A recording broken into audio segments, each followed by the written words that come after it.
Morning, everybody. We'll just wait as people come in through cyberspace. Not sure how long the corridor is this morning.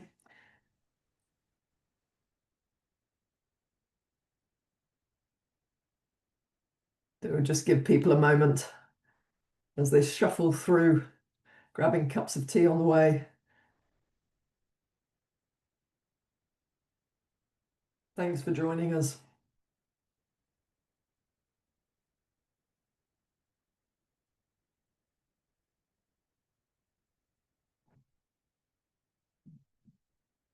Still people coming in, but I won't leave it too long because we've got an awful lot to get through this morning as usual.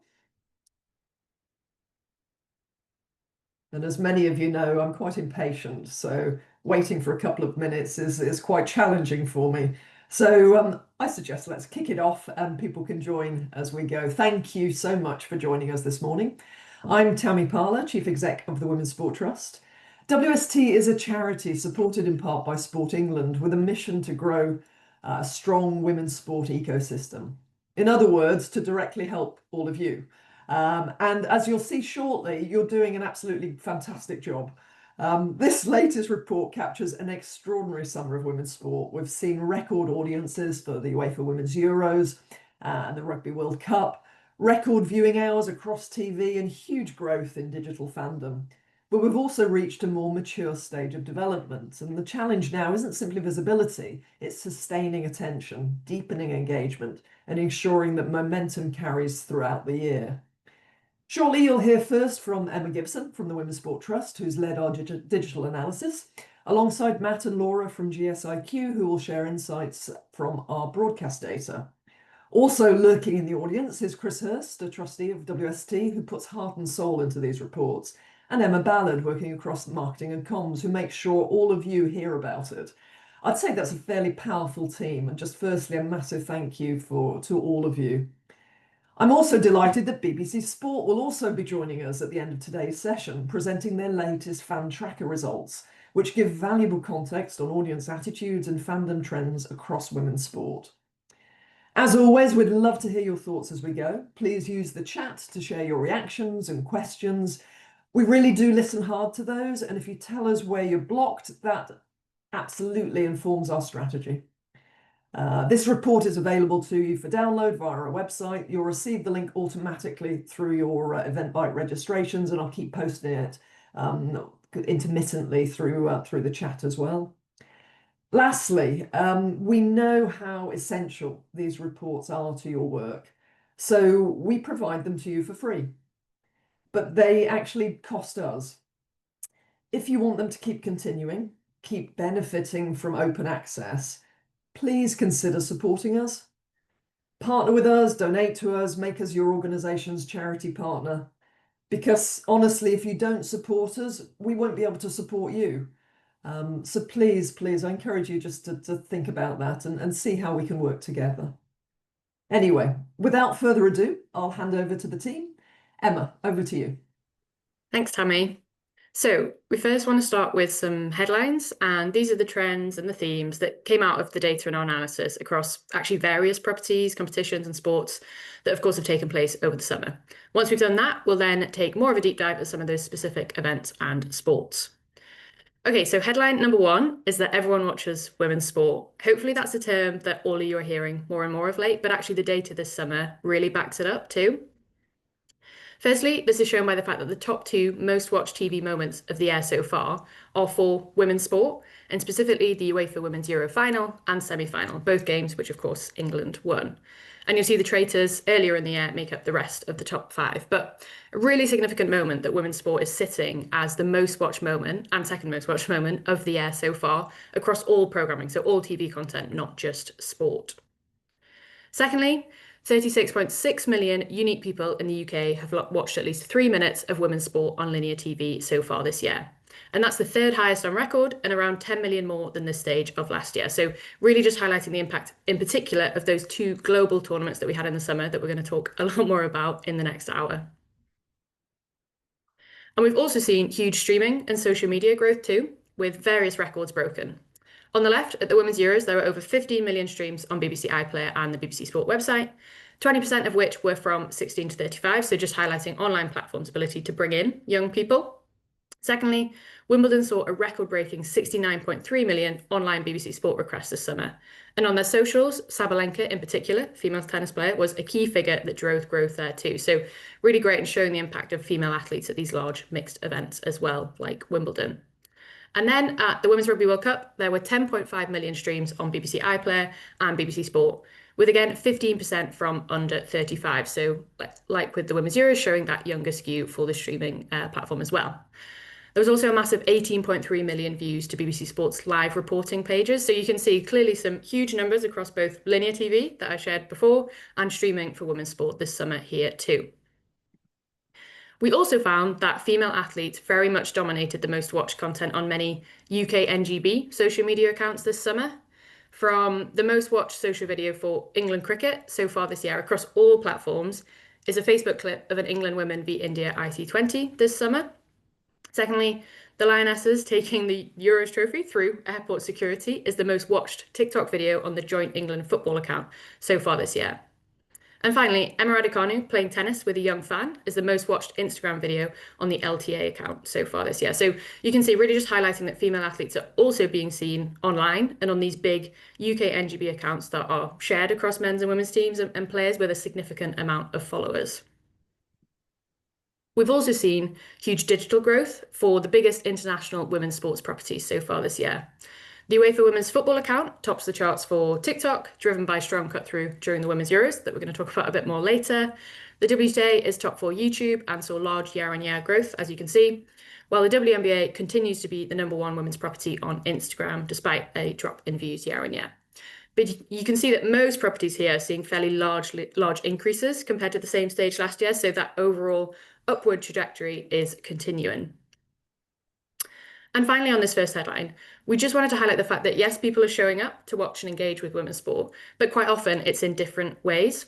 On the left-hand side here, we note that the linear broadcast audience for the Women's Euros and Women's Rugby World Cup this summer had a significantly higher proportion of 55 plus viewers than the male equivalent. So just indicating that the TV coverage of women's sport, or at least the linear coverage, is attracting an older audience, at least compared to the men's equivalent. Meanwhile, on the right, our research shows that many female athlete accounts have really strong cut through with youngs and female young people in particular.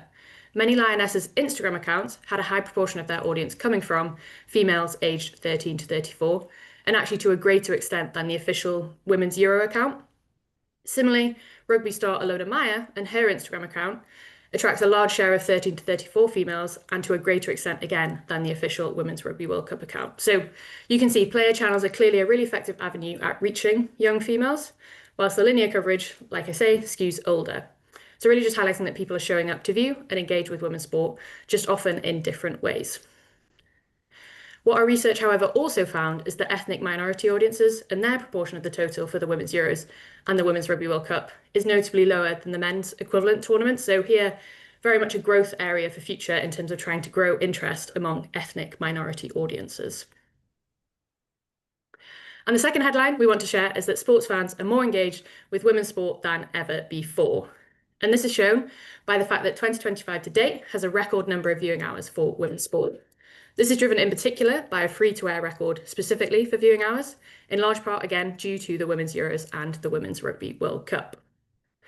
Not only that, but 2025 so far has had the highest average viewing time ever for women's sport, more than double last year.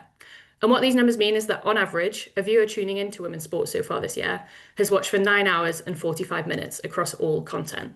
And that's a record high and clearly showing that we're seeing that record level of engagement. Those tuning into women's sport are watching for longer and they're watching more and more of it. And finally, on this headline, we're seeing significant rises in digital consumption of leading global women's sports properties. And crucially, they're growing actually at a faster rate than the men's equivalent. A 60% increase in TikTok views for the top 8 major women's properties, an 8% increase for Instagram video views, and a 55% increase for YouTube video views. And for Instagram and YouTube, that's in the context of actually year-on-year decreases for the top men's properties. So really just making that women's growth even more compelling when you put it into that wider sporting context and that comparison with the men's side. Our third headline is that the England women's teams very much dominated the summer, both on and off the pitch. So as you all know, England football and rugby union teams won their respective global tournaments this summer. But not only that, they also topped the charts when it came to digital engagement versus other players and teams competing. The Lionesses' Instagram was the most viewed account during the tournament, with the players also receiving the most Instagram engagements of any squad. And on the organic side, hashtags relating to England were the most viewed team-related hashtag for TikTok views. So really just showing they were very much driving the organic conversation as well. Then, the Red Roses Instagram and England Rugby TikTok were both the two most engaged with and viewed Women's Rugby World Cup team accounts during the tournament. Similarly, the Red Roses players received the highest Instagram engagements of any home nation squad. And hashtag Red Roses was the most viewed team related hashtag on actually both Instagram and TikTok. So for both teams, you can see they very much led the way in terms of digital engagements at their respective tournaments, in addition to, of course, their wins on the field. Our next headline is all about the rise of the female fan in particular. So our research shows that both the Women's Euros and the Women's Rugby World Cup saw a record proportion of females tuning into the linear TV coverage compared to previous tournaments. And that's going all the way back to the 2013 Women's Euros and the 2006 Women's Rugby World Cup. World Rugby also released a stat that 53% of Women's Rugby World Cup attendees were female. So just further reiterating the strong interest from females for women's sport this summer and to a greater extent than we've seen before. So it's great to see such clear growth here, not just for one sport or property, but actually for the two biggest women's sports events of the year. And on the social media side, we also see that player channels are seeing strong cut through with females. This example here is rugby star Alona Meyer, who we touched on earlier, but 78% of those engaging with her Instagram account are female, a huge percentage and significantly higher than the official Rugby World Cup account, Women's Rugby World Cup account, and Rugby Pass account, which is also run by World Rugby. So highlighting her ability and athletes' ability, female athletes more widely, to bring in a significant female audience through their own social channels, which is often to a greater extent than, say, the linear coverage or some of these official league and team channels as well. But alongside that female focus, we also want to acknowledge the importance of the male audience and male allies, if you will. Our analysis of male v female viewing of the Women's Euros this summer shows that male viewers still make up the majority of the audience at 56%. And the chart here shows that they were also more likely to be returning viewers of the tournament, i.e. more likely to keep coming back to watch the tournament. So a more avid fan base currently than that growing female fan base. And that same analysis on the Women's Rugby World Cup showed the same story. 57% of the total Women's Rugby World Cup linear audience were male. So again, still the majority, and they're also more likely to be returning watchers. So really just highlighting the importance of the male audience here, in addition to the rising female audience that we've also seen this summer. Our next headline is all about the athlete, which we've already touched on briefly with Alona Meyer and some Lionesses players, but here we want to highlight female athletes as cultural catalysts. And actually some previous women's sport research that we released earlier in the summer just shows the power of brands' involvement in women's sport and female athletes in particular. Just to point out some of the key data points from that work, 30% of consumers think more favourably of a brand that supports women's sport, a higher rate than for men's sport, and just over a third of young people are more likely to buy from a brand that sponsors women's sport. So it's not just an opinion shift, but a purchasing propensity impact too, which of course is key for a brand's bottom line. And for athletes specifically, many respondents highlighted the importance of sponsors focusing on supporting role models for girls and young women and also supporting female athletes' well-being. So really just showing the appetite for partnerships where athletes are at the very forefront. And one recent example of that is O2's England Meet England campaign ahead of the Women's Rugby World Cup this summer. Now, despite being the most successful rugby team England has ever produced, research from the Women's Sport Trust found that 62% of rugby union fans still couldn't name a single Red Roses player ahead of the tournament. So this campaign put the athletes at the centre of it and looked to change that. So it's a really great example of a partnership putting female athletes and growing visibility at its core. And sticking with athletes, many Women's Rugby World Cup players also use their platform this summer to discuss wider social causes, such as body positivity. Examples include England's Sarah Byrne, Wales's Gwen Crabb, Italy's Silvia Turani, all speaking up about body positivity. Sarah Byrne did a collab with Barbie, and Gwen Crabb did a piece with OK Magazine for World Rugby's Strong Bodies, Strong Minds campaign. So going back to that earlier point from prior research on supporting athlete well-being and helping promote positive role models for girls, these are really good examples of that in practice from the summer. Unfortunately, too, though, there was also various incidents of online abuse of female athletes this year, from the racial abuse Jess Carter received during the Women's Euros to the online abuse Sky Stout received following her signing at Kilmarnock Women. In both these cases, though, athletes and the wider community stood up to this unacceptable abuse. From Lionesses players offering support to Carter, and actually Lottie Woodburn-Moy, her teammate, quitting social media in protest, to the outpouring of support online for Sky Stout. But with a recent Sky News article actually highlighting that online hate crimes have increased so far in this current domestic football season, it also highlights the ongoing need to provide protection for female athletes online. Our final headline, before we dive into specific properties and events, is that women's sport is narrowing the gap to men's sport. And if we look at the video views for the top 8 major men's and women's sports properties, like we did earlier, we can see that in recent years, the metrics for women's properties continues to rise at a greater rate than for men's properties.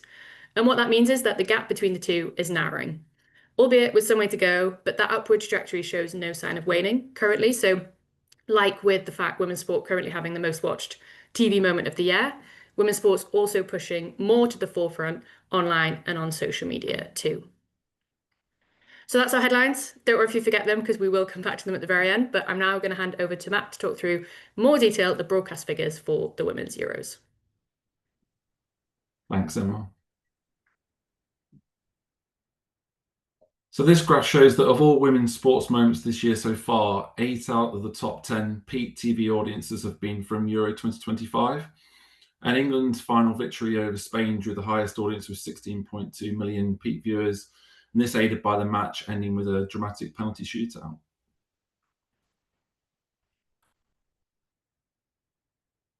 When we compare Euro 2022 with Euro 2025, the number of broadcast hours increased from 75 to 106, which was a 41% increase. And this is because of the BBC and ITV rights split this year, but also because of longer programme durations. It was evident, for example, that all 3 of England's knockout games this year went to extra time, for example. As we touched on a little bit earlier, again, the tournament was streamed 15.5 million times across the BBC iPlayer, the BBC Sport website, and the app. And again, 20% of these were 16 to 35-year-olds, highlighting strong engagement from younger audiences throughout the entire competition.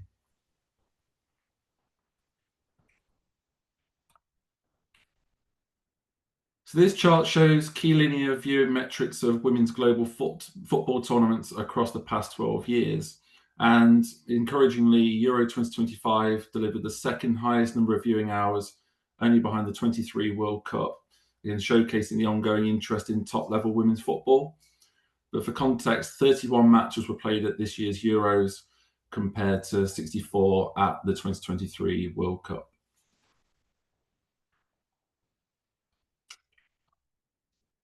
So looking at the average viewing hours at Euro 2025, which was 5 hours and 42 minutes, again, it's really encouraging that this was higher than Euro 2022 and over double that of Euro 2017, which was just over 2 hours. So ongoing growth amongst the European tournaments. And again, it also marks the second highest averaging viewing time of global women's football tournaments behind the 2023 World Cup.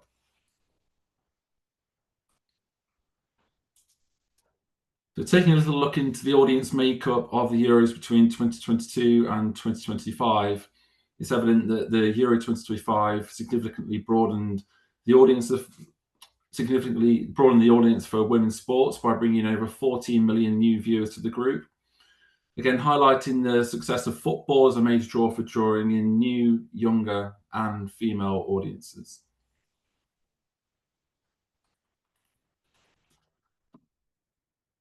Just building from the previous slide, the Euro 2025 final itself demonstrated the growth in female and younger audiences, and that was both up against the average across the tournament. So, for example, 48% of final viewers were female. That was 4 percentage points up across the remainder of the Euro 2025 broadcasts. and 20% of final audiences were aged under 35, which again was a big increase on the rest of the tournament.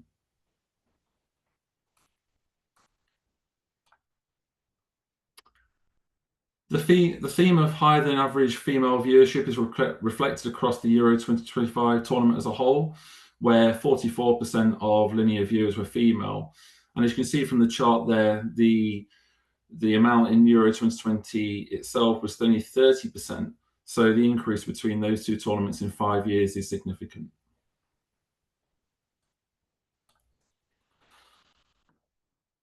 Just looking at the percentage of female broadcast viewership across the 2022 and 2025 Euros, it's really evident that more people or more females were engaging from the start of the tournament at the group stages with 42%.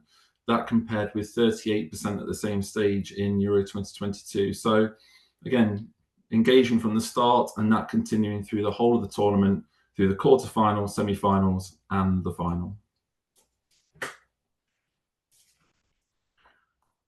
Digging a little bit deeper at the demographics between the Women's Euros 2025 against the Men's 2024 tournament in Germany this time, we can see that the demographic split differences between the two are a little bit different in age, with 60% of the Women's Euro linear audience being 55 plus versus 49% for the men's tournament in 24. The majority of the demographics are fairly similar, but as previously alluded to, streaming platforms have engaged younger audiences with the female tournaments. So now we're just going to take a quick look at the social media side of the Women's Euros. And the official UEFA Women's Euro social account saw increases in both Instagram engagements and TikTok views from the previous tournament in 2022. And on TikTok, the UEFA Women's Football account was actually the #1 global women's property so far this year, as I flagged earlier, which was in large part due to their content during the Women's Euros.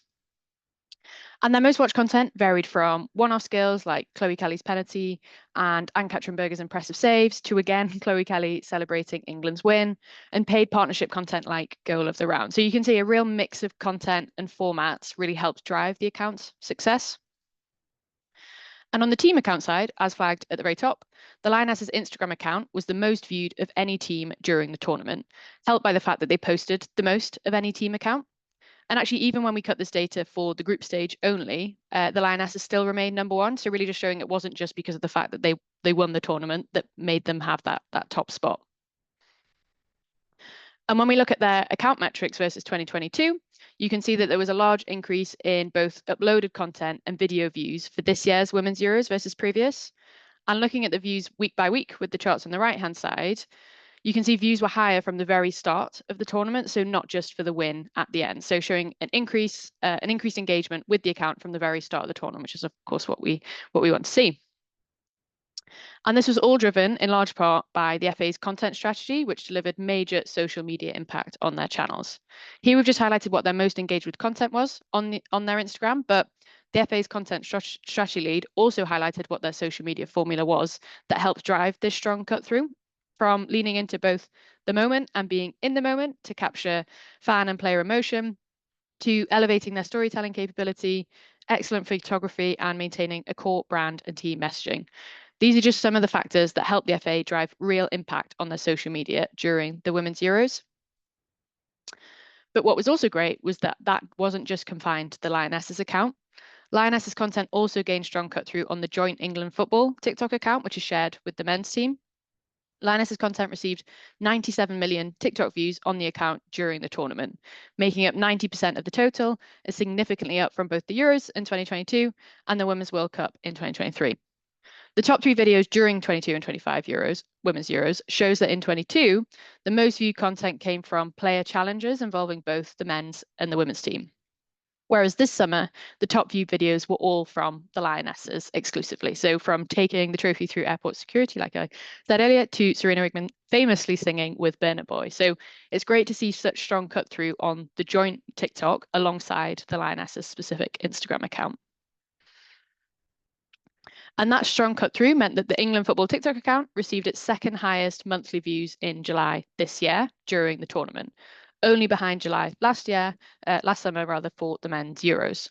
You compare that with the England Rugby TikTok, where September, during the Women's Rugby World Cup, was only the 4th highest month of the year for the account. So really just further reiterating the success and strong engagement with the Lionesses on the joint England football account. And that was also the case, or actually even more of the case, for Wales at the tournament. The FA Wales account had their highest monthly TikTok views ever in July this summer during the women's team's time at the Euros, the first time they've made a global tournament.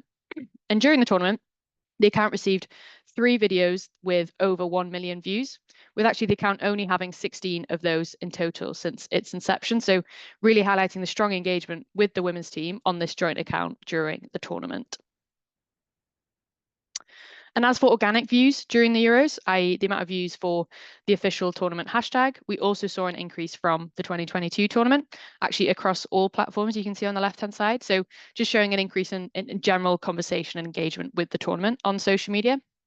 And as mentioned earlier, it was the Lionesses very much dominating the conversation on TikTok in particular, as the team-related hashtag with the largest amount of views. And another key player and platform during the Women's Euros was the BBC Sport Women's Football TikTok, which received over 50 million views during the tournament. It also saw a times 2.3 increase in their following from before and to after the Women's Euros. And BBC themselves reported that 76% of the account's audience was coming from under 34s. So just showing the strong cut through in particular with youngs and linking back to our earlier point on people engaging with the tournament in different ways, as we flagged the linear TV to be to be older skewing versus this kind of much younger skewing audience. And our final bit for the Euros is all about the players, where across all players at the tournament, Switzerland's Alicia Lehmann received the most Instagram engagements.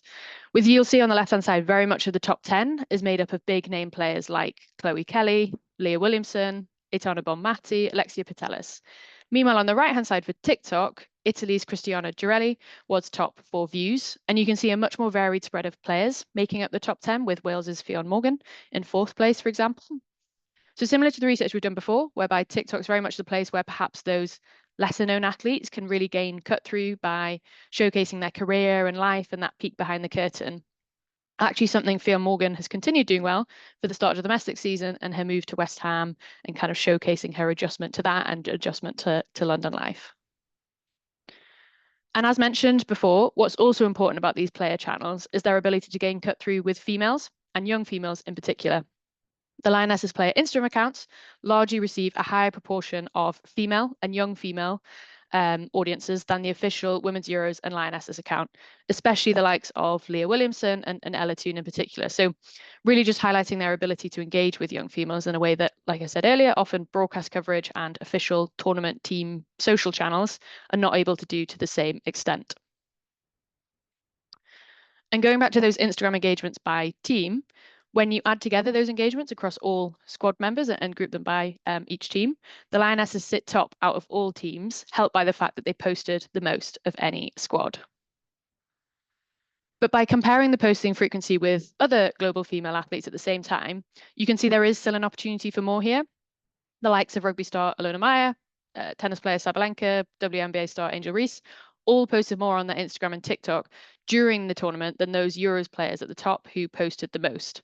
So just highlighting there is still potential room for growth here, but also, as we said earlier, acknowledging that due to the online abuse received by Jess Carter, there were some Lionesses players, for example, who stopped posting during the tournament in protest and in support of their teammate. That's it on the Euros. I'm going to hand back over to Laura to talk through the broadcast side of the Women's Rugby World Cup. Thanks, Emma. The 2025 Rugby World Cup was up across all viewership metrics when compared with 2021. The cumulative average audience for the tournament was impressively almost 400% larger, whilst 3-minute reach grew by close to 200%, demonstrating a larger and more engaged audience. Programme share, viewing hours, and average watch time also experienced significant growth in 2025, whilst broadcast coverage rose by 34 hours, highlighting the BBC's commitment to the Women's World Cup and the audience's appetite for more programming. England's matches, strong audiences were present throughout the tournament, despite a lack of jeopardy in a number of games. Highlighting this is the fact that every England match in 2025 drew a higher average audience than the 2021 World Cup final, with even the Samoa Games average audience, which was the lowest for England this year, outperforming the 873,000 viewers who watched the final in 2021, although the different time zones should be considered. Furthermore, only the Samoa and Australia matches didn't beat the peak audience from the 21 final, indicating the consistency of interest and viewership throughout the most recent World Cup. In terms of best ever rankings, England's final, semi-final and quarter-final appearances against Canada, France and Scotland exceeded the previous record for women's rugby in the UK, outperforming the audience of 1.9 million set during the 2017 final between England and New Zealand. The 2025 final is now the most watched women's rugby match in UK TV history and ranks 6th for the most watched women's sport moments in 2025. When comparing how the Women's Rugby World Cup audience has changed between the 2021 and 2025 competitions, you can see that there were fluctuations across all demographics. The age of the audience rose with the proportion of viewers 55 and over increasing by 8% versus 2021. The female share also increased by 10% compared with the last World Cup, and ABC One viewers grew to 58% of the total. The share of white British viewers also rose, with ethnic minorities making up just 7% of the 2025 Rugby World Cup audience, which is down 2%. It's also worth considering how the time zone with the 2021 World Cup played in New Zealand impacted the demographic breakdown of viewers between tournaments, as well as the effect of the rise of women's rugby over the last few years. Looking at the female share of viewership in more depth, you can see significant growth throughout the 2025 World Cup. In 25, the share of women watching increased throughout the tournament, rising to 47% and dipping slightly only between the quarterfinals and semi-finals. In 21, female viewership rose for the quarterfinals and semi-finals, but the tournament final, which featured England and New Zealand, returned to a 33% female share, which is the same figure as watched the group stages. 2025 also started from a higher base than 2021, with female viewership up during the group stages and finishing with an even more pronounced gap of 14% for the finals, highlighting the increasing interest in the sport amongst women. Comparing the audience of the Women's World Cup to the most recent men's tournament, we can again see differences in the demographic breakdowns of the two events, with 2025 skewing older and more female than 2023. 2025 saw 30% of the audience comprised by those under the age of 55, compared with only 45% of viewers in 2023. There were also differences in the gender split, with 43% of the Women's World Cup audience being female, larger than that of the men's tournament. Social class was higher in 2023, with 83% of viewers classified as ABC One, which is 5% higher than the Women's World Cup audience, whilst a more diverse audience also watched the Men's World Cup in France. These differences demonstrate how the women's tournament can appeal to a different fan base than the men's equivalent.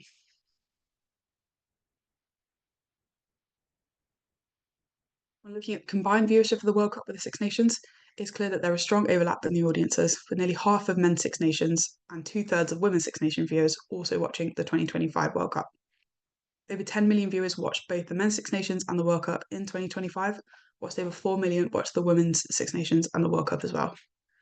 Of the Rugby World Cup audience, over 70% were new women's rugby fans in 2025, whilst 35% did not watch the men's Six Nations this year, demonstrating the reach of the tournament and the platform it provides for attracting new fans to the sport.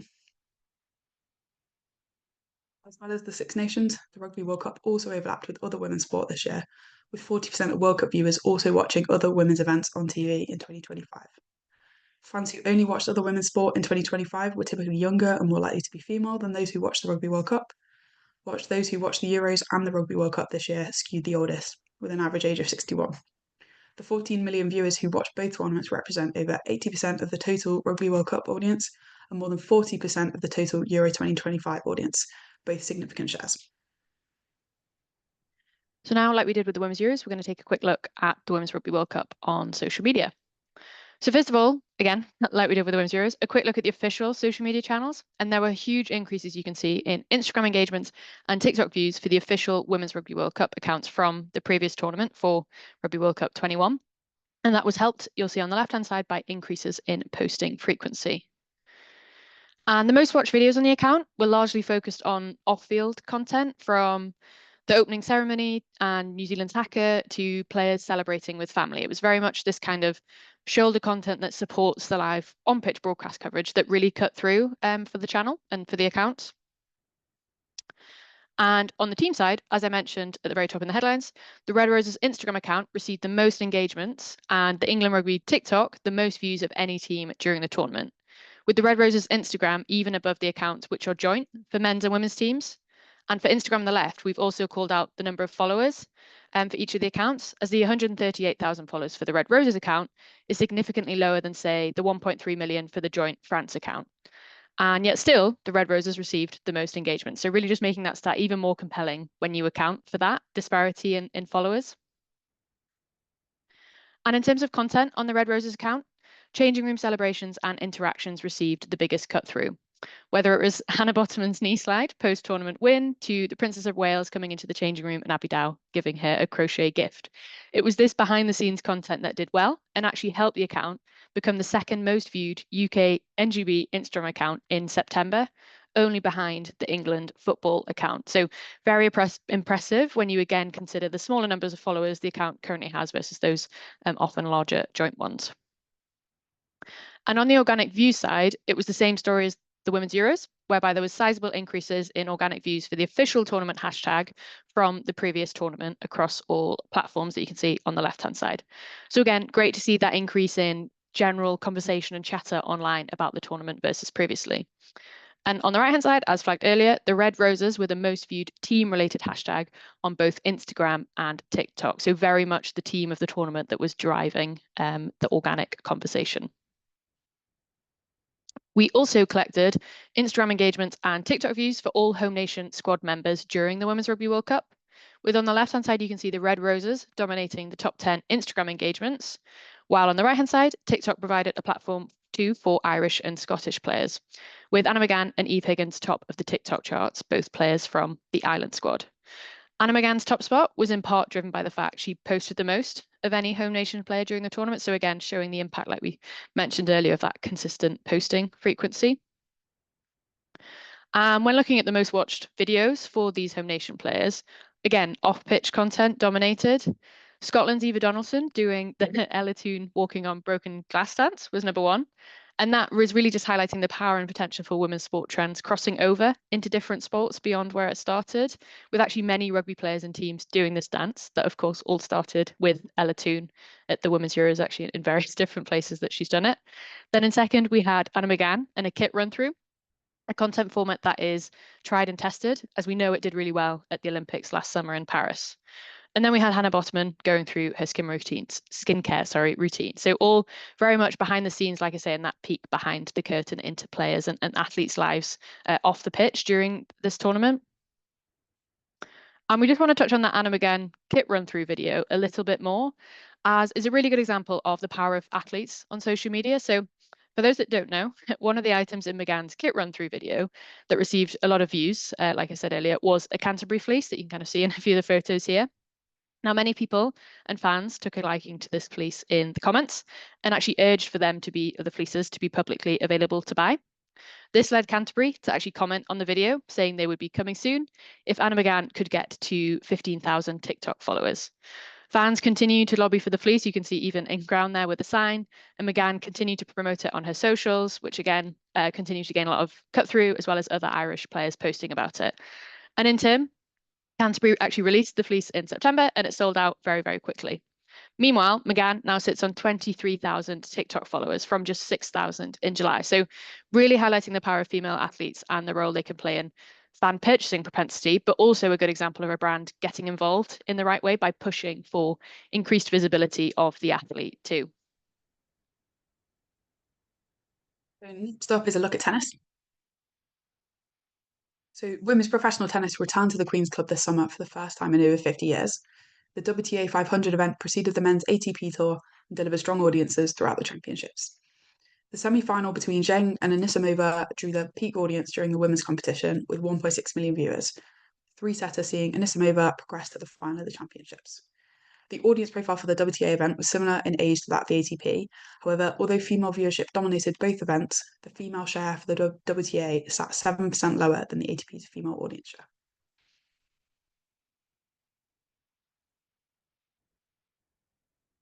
The 2025 Wimbledon Championships saw viewing hours increase to nearly 270. However, 3-minute reach fell to 28 million, in part due to a reduction in broadcast hours versus 2024. Although the female share of viewership did remain stable at 58% in both years. Wimbledon continued to deliver strong viewership this year, with Emma Raducanu's third round tie against Sabalenka delivering a peak audience of 5.7 million on linear TV. This figure was the second highest of the tournament, behind only the men's final, and also represented the third highest peak audience for a non-final match in 4 years, behind only Raducanu versus Son in 2024 and Murray versus Isnat in 2022. In terms of time on court, the Ladies Singles Championships maintained 15 games on centre court in 2025, but there were 2 fewer matches on number 1 court than in 2024. Then, as we flagged at the very top, Wimbledon this year drove record-breaking audiences to BBC Sport, with 69.3 million online requests during the tournament, beating the previous high in 2023 by 15 million. And on the right-hand side, on the BBC social channels, there was strong cut through for female tennis players in particular, with the top 5 most viewed videos during the tournament across all of their channels involving female athletes. And on the official Wimbledon social media account, there was year-on-year growth across all content for Instagram, TikTok, and YouTube that you can see on the left-hand side. And the top 2 most viewed videos on their TikTok involved female tennis player Sabalenka, with number 1, a challenge between her and Novak Djokovic, all about trying to hit a tennis ball tube on the tennis court. And actually, quite a few of the most watched videos on Wimbledon channels involved both Sabalenka and Djokovic, highlighting the appetite for content with that male-female athlete collaboration. And actually, it's a trend we're seeing more widely too. The 100, for example, the most viewed video for the women's tournament this year, is a clip of London Spirit women's team playing while the men's team cheer them on in a kind of a split clip. And in the WNBA, the 2 most viewed videos on their Instagram so far this year are clips of NBA stars in the crowd. So really highlighting a clear cross-sport trend here and the appetite there is for that male-female athlete collaboration. And Sabalenka and Djokovic is a really powerful example of that and a very much dynamic duo within the tennis world. And finally, on tennis, we split the content on the official Wimbledon social media account into men's and women's content as well as mixed. And we found that on both Instagram and on TikTok, just under a third of content was for female players at the tournament this summer, which we also tracked last year for TikTok, where it was at a similar rate at around 29%. And that content translated into 20% of all video views on Instagram and 28% of all views on TikTok, which is a notable increase from the 16% of views on TikTok last year. And you probably guessed by now, but this is very much driven by Sabalenka, who features in 5 of the top 10 most watched TikTok videos around the tournament, with a few of them, as I mentioned, featuring alongside Djokovic. But on the whole, you can see still a bit of a way to go for the channel to reach gender parity in just their posting of content across male and female players at Wimbledon. Thanks, Emma. We'll now look at broadcast audiences for England women's cricket and the 100. So overall, audiences from England women's cricket tests in 2025 remain consistently strong when comparing against previous years. And the most watched live England women's cricket match in the summer was the third T20 match against West Indies in May, with an average audience of 296,000. And this test marked 3 wins over the West Indies under the new coach, Charlotte Edwards. Just moving on to the 100, and what's evident is that all broadcast metrics from the women's 100 in 2025 were positive versus 2024, including the average audience per match up 26%. However, overall, the women's 100 didn't reach the heights of previous years, with audiences down against those in 2021, 2022 and 2023. However, the first 2 years, matches had evening slots, but are now scheduled for the afternoon. And as we did with Wimbledon, we've also looked at the total social media metrics and content split between the men's and women's tournament for the 100. Instagram saw on the left-hand side, you'll see a slight increase in video views overall from last year, while other platforms saw decreases. But on the right-hand side, positively, the official accounts continue to post evenly between the men's and the women's tournament, with between 41 to 44% of content on Instagram and TikTok for the women's side. And the amount of video views this translates to is higher for TikTok than it is for Instagram, at 28% for TikTok versus 11% for Instagram. And that's a trend we've seen when doing this analysis before, where TikTok's just able to receive that stronger cut through proportion from often a similar amount of content uploaded. But it's really great to see there is that parity of posting in the first place, and that same parity that actually we saw for the official 100 count last summer has continued into this summer as well. And looking at the most watched content for the women's team on the 100 Instagram account, as mentioned, the most watched is a clip of London Spirit men cheering on the women to a win. And actually on the right-hand side, the 6th most viewed video overall is also a split screen clip of the final ball for a men's and a women's game. So again, just showing the appetite and potential cut through when you put men's and women's teams and players together in content. We then did the same content split for the 100 teams and their official Instagram account. So before we were looking at the league account, now we're looking at the 100 team accounts. And it was great to see that many of them achieved parity in their posting this summer as well between their men's and their women's teams, with a particular shout out and mention to Southern Brave, where 53% of content uploaded was for the women's team, which actually translated to 56% of all video views. So not only are they reaching that parity in their content uploaded, but they're actually hitting parity and equality between the men's and the women's teams in the amount of video views that content is getting as well. And finally, on cricket, we also looked at the split of YouTube content for county cricket clubs that have a men's team and a tier 1 women's team within the new structure, which started from this summer. And we found that around a quarter of all content across all teams was for the women's teams, translating to 20% of all YouTube views this season, and that's across all of the clubs listed here. So great that actually the content is punching above its weight somewhat, given that the views percentage is slightly higher than the content percentage. But all in all, some really great visibility for these kind of new tier 1 women's teams in the first year of this new women's cricket structure. Moving on to the Athletics World Championships now. We're looking at the peak audiences across the championships. Women's events fared well, featuring in 4 of the top 10 peak minutes. The peak audience of the championships coincided with the women's 4x100 metre relay final, which was narrowly won by the USA. Team GB, who are traditionally strong in the relays, missed out on a medal, finishing 4th after being overtaken by Germany on the home straight. However, the relay followed the 800 metre final, in which Olympic champion Keely Hodgkinson and Georgia Hunter-Bell competed, and in bronze and silver medals respectively. The event's popularity and British interest likely led to residual viewers continuing to watch the World Championships and the women's relay final too.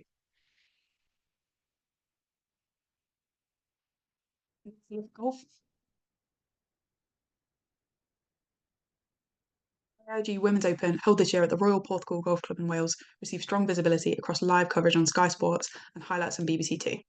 Day 4 of the Open was the most watched day, with the average audience of 117k also increasing on the 24 and 23 competitions, whilst the average live audience for 25 was up 18% on 24 overall, highlighting positive growth for the sport.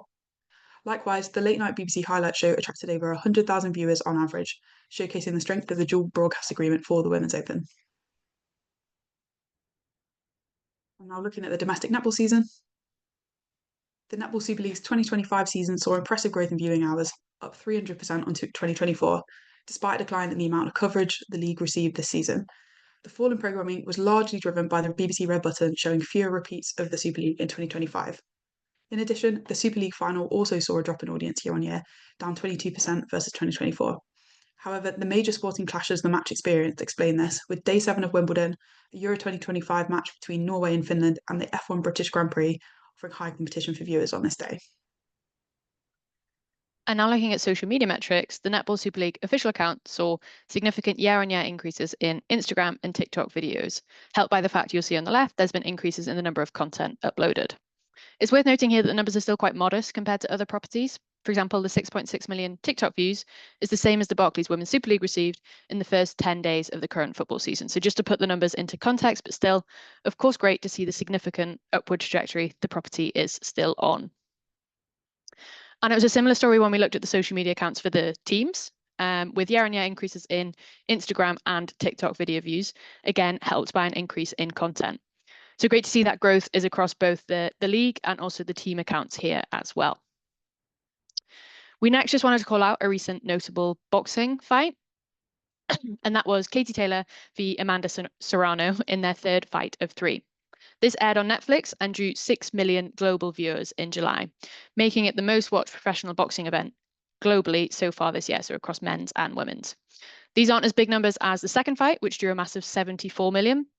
That was when it featured on the Mike Tyson v Jake Paul undercard at the back end of last year, but still huge figures for the 3rd fight, and it topped the charts in US, Australia, Ireland, New Zealand, and it was streamed in over 200 countries. So you can see some huge global exposure and visibility for it. And also clips of it saw strong cut through on the official Netflix social media accounts, which, as you'd expect, have huge followings as well. So some real global, like I say, visibility and cut through for this fight. And our final section is just a quick look at the 25-26 domestic football season so far. So it's early days. We've had 6 game weeks of the Barclays Women's Super League. And thanks to the new broadcast rights deal, Sky in particular has seen significant increases in overall viewing metrics so far this season versus this time last season. What the new deal has meant is that Sky has aired at least 2 games of each of the 12 Women's Super League teams so far this season, whereas if you compare that to last season, actually 4 clubs hadn't been shown on Sky yet. So really just showing the impact of this new deal in making the clubs and all of the clubs and teams more visible. The increases in average watch time are also noteworthy and in keeping with a few other insights on kind of key headlines from the earlier parts of the report. Particularly impressive is on BBC, where actually there's only been 4 games aired on the linear channels so far this season versus 6 at this stage last season. So we would expect figures to have dropped just because of that drop in games aired. But actually, average watch time has gone up. So just highlighting an increased level of engagement with the coverage among those tuning in. Also noteworthy is the female percentage, which at 36% is higher than the 32% at this stage of last season. So a potential impact there of the strong female audiences we've seen for the Women's Euros and the Women's Rugby World Cup coming through to watch domestic women's sport after. And on attendances, on the bottom right, the average across all matches and teams so far this season sits at 6.8 thousand, which is largely flat on the same stage last season, but it's worth noting a few key points here. Firstly, the fact Man United are yet to play a game at Old Trafford, which typically drives high numbers and kind of strong football. And Arsenal are also yet to face a team at the Emirates who finished in the top 4 last season. So again, another kind of key driver of attendances when that happens. It's also worth noting that some teams have still seen significant increases so far this year. Most notably Everton, due to their stadium switch going from 1,500 last season to now 9.6 thousand this season, which is of course great to see that huge growth in attendances for them. We also just wanted to touch on digital highlights of the Barclays Women's Super League, as they've seen growth on actually various channels so far this season. Firstly, the match highlights on the official Barclays Women's Super League YouTube are up 5% on last season, likely helped by the fact that they're now able to upload 10 minutes per game versus 5 minutes previously. In the middle, we've also had the creation of the Sky Sports Women's Super League YouTube channel. Women's Super League highlights are up 39% year on year on this versus last season when they were on Sky Sports Football's YouTube channel. And this is actually despite the fact that the latter, Sky Sports Football's YouTube channel, has significantly more subscribers than this new Sky Sports Women's Super League channel at this stage. And then finally, we've also had the launch of Chelsea Women's YouTube channel on the right-hand side, with highlights up 156% versus the same point last season when highlights were put on the main club channel. And again, this is despite the fact that the main club channel has significantly more subscribers than this new women's channel. So the Sky Sports WSL in this Chelsea Women example is really highlighting how effective creating women's only channels can be in driving more views, despite the fact, or sometimes when you will be often starting from a lower subscriber base. And finally, we just wanted to touch on the success of some of the Barclays Women's Super League teams on social media so far this season. As you see on the left-hand side, only 7 men's Premier League teams have received more TikTok views than Chelsea Women so far for this Barclays Women's Super League season. And similarly, on the right-hand side, only 7 Premier League teams have received more Instagram video views than Manchester United, Arsenal, and Chelsea Women so far this season. And actually not shown here, but Man City Women and Liverpool Women are in 11th and 12th. So really just highlighting the high level of engagement some of these Women's Super League teams have received so far this season that is often over and above many men's Premier League teams. And that's it from us. As always, I appreciate there's a lot of content and a lot of things there. So we're just going to finish off with some key takeaways. And like I said, these are just a look back at those key headlines, which we started with at the very top. Number 1, we know that everyone watches women's sport because of the sheer volume of people brought in this summer across many different mediums, from linear TV to streaming and social media. Number 2, sports fans are more engaged with women's sport than ever before. We saw record levels of viewing hours and average watch time so far this year, showing a more engaged audience who are watching more and more and for longer when they do tune in. We also have the ongoing rise of the female fan, with record proportions of females watching the linear coverage of the Women's Euros and the Women's Rugby World Cup this summer. But we also acknowledge the importance of male allies. Males still make up the majority of the broadcast audience and more likely to tune in regularly. We also have the importance of female athletes as cultural catalysts, with many using their platform to raise wider social issues and brands putting them at the forefront of campaigns to raise their visibility too, like O2's England Meet England campaign that I mentioned earlier. And finally, it's great that the gap is narrowing between men's and women's sport, whether it be the gap in social media views for major men's and women's properties that is getting smaller, or just the fact that the two most watched TV moments so far this year are both from women's sport. It's a really significant moment that highlights women's sport has very much been at the forefront this summer. That's it from us. I'll hand back to Tammy. Thanks, Emma. Emma, Laura, Matt. I mean, what a powerful report. And just to also mention that we haven't actually shared it all with you. If you log into our website, and I'll keep posting that link, you'll also get the link when you get sent the Eventbrite email. If you download the report, there is even more in there. So please do that and use it to grow women's sport. Now, I'm absolutely thrilled that we've got BBC Sport with us today, Joanna Spencer, who is looking at their fan tracker. Now, so those of you who have been with us through these years, you'll know that BBC Sport has come on a few times before. This is the third time they're with us to give us their latest results on their fan tracker. So without further ado, I'll hand over to Joanna. Thanks, Tammy. Yeah, it's a pleasure to join, and yeah, brilliant to see all the amazing work you and the team have done there. There was so much in there that was fascinating, and also kind of aligns with what we see in our research here. So yeah, hi everyone. My name is Joanna. I'm a senior marketing and audiences planner from BBC Sport, and in the next 10 minutes or so, I'm going to share with you the latest results from our women's sport fandom tracker. And I guess there's just a little bit of context before we get into it and before we jump in. So we started tracking women's sport fandom back in 2021 as part of our commitment to growing women's sport. And as Tammy said, since then, we've kind of come on and shared our results from this survey with you. But thinking about that kind of commitment to women's sport, for us, it's more than broadcasting. It's about giving events and athletes a platform and telling the stories that help more people connect with women's sport. And, you know, as part of that, it's about making sure that women's sport is centre stage. It's never on the sidelines, never the second billing.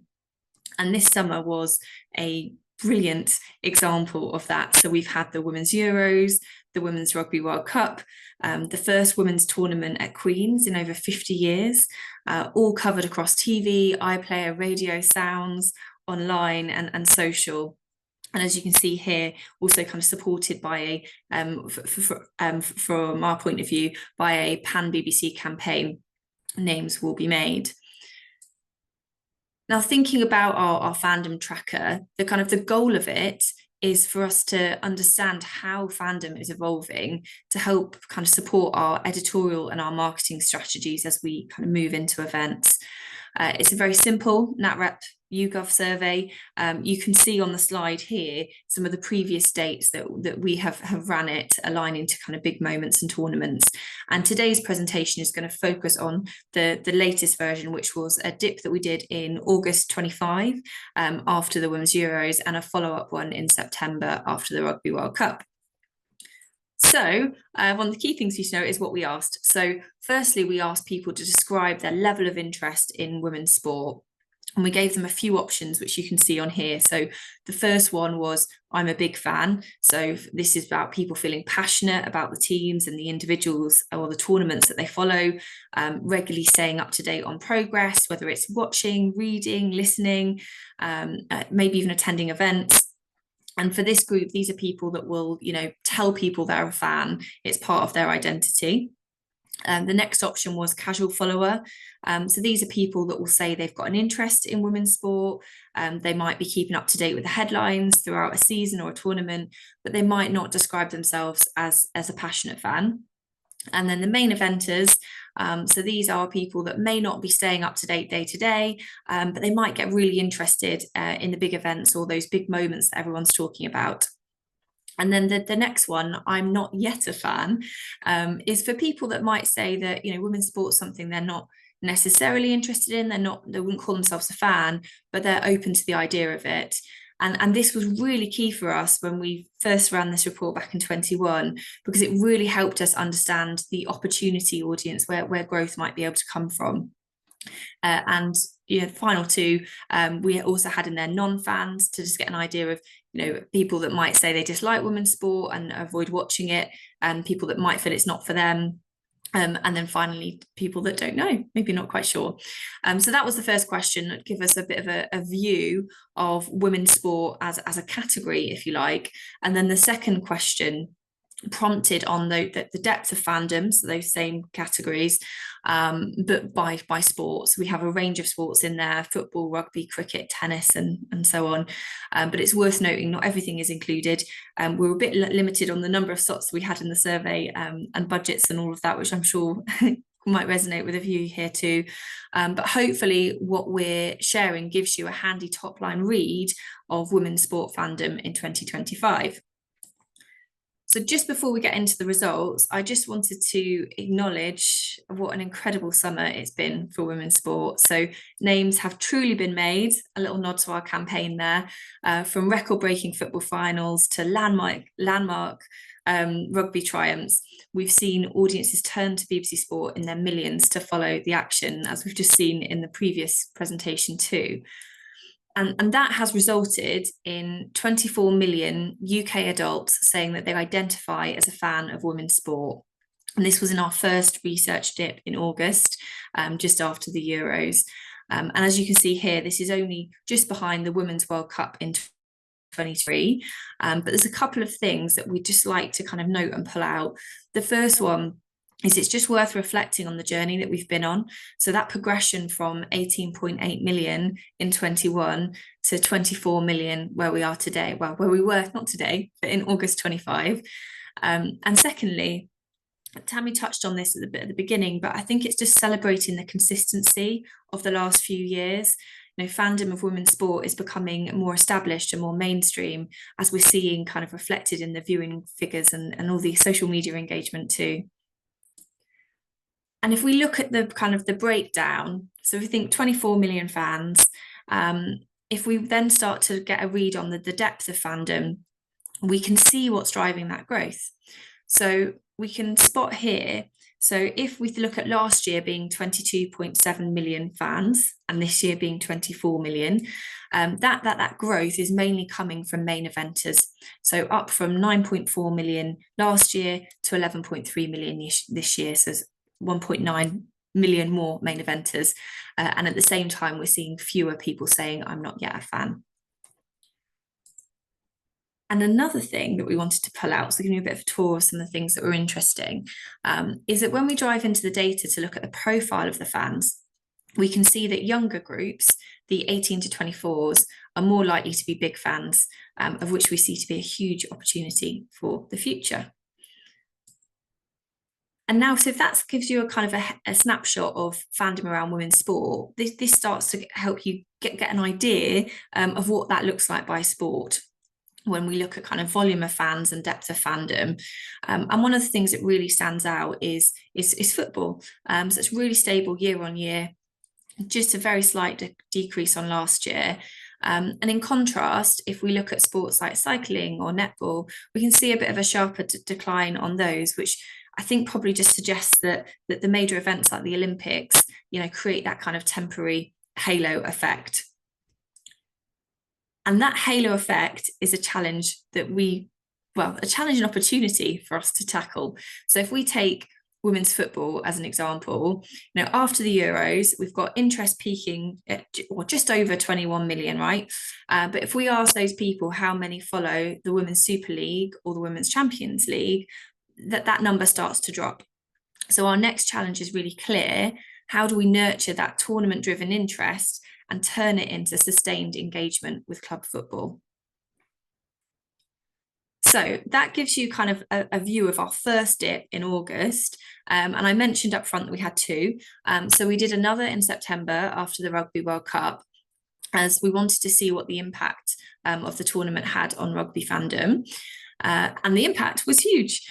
So fans of Women's Rugby Union jumped by 66% after the World Cup. So that's 13.2 million people, up from 5.3 million in August, which is incredible. And I think actually kind of mirrors some of what we saw in the earlier presentation about kind of awareness being lower of the team before going into the tournament. And we can also see the kind of the breakdown of fan type there, and that emphasis more towards kind of casual fans and main eventers. And then there's a couple of other things just wanted to pull out on this as well. So when we look at who drove that growth, so that kind of growth up to 13 million, there were two things that stood out. So younger audiences and female fans. So the first one, if you look to the left, so big fans amongst 18 to 24s grew by over 900%, so a massive increase there, and 25 to 34-year-olds by 200%. And then the second thing, if we look at those casual followers, we can see a bit more of a skew towards female fans there too. So we're seeing a lot of momentum here, but the question is just how do we keep that going? So in summary, what does this all tell us? A few thoughts to leave you with. So women's sport fandom continues to grow versus last year. So we're at 24 million fans, people identifying as a fan of women's sport. Women's football remains the most stable year on year, currently with 21.75 million fans. Women's Rugby Union has seen a massive uplift post World Cup, with fan numbers rising to 13.21 million. And we can see across the two things that we've shared here that younger audiences are driving momentum across football and Rugby Union. And our challenge for 2026 is how do we keep fans engaged beyond the big events? And that's what we're going to be really focusing on, because the appetite is there and the opportunity is huge. Thank you. Thanks, Joanna. Absolutely fascinating. And you've definitely pointed to the challenge that everybody within the industry is debating and trying to answer that question: is how do we continue and make the most of these powerful moments that we're having. Unfortunately, that's all we have time for this morning. I want to say a massive thank you to GSIQ, to the team here at WST, to Joanna at BBC Sport. It's been a really fascinating morning. As I said, our report is downloadable from the website. You'll get that link when we send out the Eventbrite later. And in a few weeks, we'll also be launching the next cohort of our Unlocked Elite Female Athlete Programme. So keep an eye out for that as well. And just thank you for joining us. And like I said, also in the chat, if you've got particular things that you want to dive into, do let us know. We can look at that for future research. We can do bespoke research as well. Easiest way is just answer the Eventbrite email that you'll get. But for now, have a good day and see you on the next one. Thanks, Tammy. Thanks, everyone.